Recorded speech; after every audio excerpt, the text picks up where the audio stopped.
If you happen to come into a lot of money all of a sudden, what would you do with it? Many people would take lavish vacations and buy expensive name-brand merchandise, but there are others who would use it much differently. When one elderly man discovered a number of stocks he'd purchased nearly 70 years ago were now worth a significant amount of cash, he was stunned. What would he do with so much money? Give it to family members? Upgrade his home? His answer, however, was nothing short of surprising. Meet Russ Gremel. The 98-year-old Illinois resident didn't ask for much. He always tried to live a simple, happy life. But one day recently, he discovered his world was about to be flipped upside down. And it was all from a decision he made 70 years ago. Russ lived his entire life in the same house in Illinois. He never had any interest in designer brands or a fancy lifestyle, and he was always careful with his money, except for 7 decades ago when his brother convinced him to do something that was against his nature. His brother told him that he should purchase $1,000 in Walgreens stock.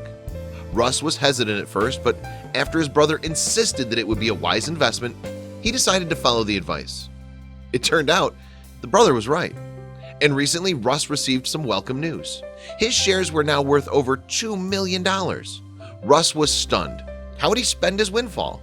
That was when he realized he'd do something new millionaires typically didn't think of, and it was all inspired by his upbringing. See, Russ grew up in a lower-income household. His parents never had much money, but they were at least able to provide their children with food and a roof over their heads. It was far from a luxurious life, but it worked for them. Russ never really had an interest in finances as he grew up. As far as he was concerned, his parents worked hard and provided as much as they could, and he was appreciative of all their hard work. He was content with the lifestyle he had. In 1929, Russ's father, a stove salesman, played the stock market and lost everything after the market crashed. Russ remembered having to share food with his neighbors because no one could afford to go shopping. It was a hard time for everyone, and Russ felt lucky every day that his family overcame the struggle. As Russ grew up, he always had an affinity for the outdoors. He would frequently take solo hiking and camping trips, and he spent many of his teenage years exploring the country and experiencing as much as he could. When Russ was only 19 years old, he ventured out to explore what the West had to offer. He train hopped, hitchhiked, and trekked his way to the coast. He also traveled through Yellowstone National Park in deep snow, and he loved every second of it. Russ loved the adventures so much that during World War II, he joined the Army. There he served as a lieutenant, and he traveled to places like Kauai, Hawaii. He even spent some time on the island of Tinian. During the Korean War, Russ served in Washington, D.C.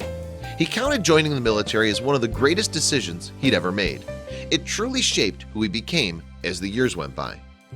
After Russ left the military, he joined the Boy Scouts, and he spent the next several decades as a scoutmaster, helping thousands of young men learn to appreciate and preserve the natural world. To this day, people remember what an amazing scout leader he was. Even though Russ had a law degree from Northwestern University, he knew he didn't want to live a traditional life and work for someone else. So he saved up every penny he earned, drastically cut his living costs, and he retired at 45. Russ noticed that his Walgreens stocks were increasing in value, but he didn't give much thought to cashing them out. After all, he had everything he needed, and he was happy. One day, however, he had a brilliant idea. Russ approached the Illinois Audubon Society with an offer. He was willing to donate all the money from his stocks to the society so long as they used the funds to help build a wildlife sanctuary. The society happily agreed to put Russ's money towards this great cause. The Illinois Audubon Society had been interested in purchasing a 395-acre plot of land from Augustana College for some time, and with the $2 million they received from Russ, they were finally able to do it. They named it Gremel Wildlife Sanctuary in his honor and invited some very special attendees at the dedication ceremony. Some of Russ's former Boy Scouts from decades earlier even made the trek to the property. Russ was thrilled that so many people were excited about the new sanctuary. The sanctuary was home to a vast array of animal species, including more than 170 types of birds and relatively rare turtles. It gave visitors an opportunity to see what Illinois looked like before people developed it. Even though Russ was happy that he was able to help the Audubon Society, he never really considered the money to be his to begin with. He figured that he never really earned any of it. He simply held on to a lucky stock investment. "You have to do some good in this world," Russ said. "That's what money is for." He added that even without the money, he managed to have One hell of a good life. The world sure could use more acts of generosity like this. Russ Gremel was truly a remarkable human being.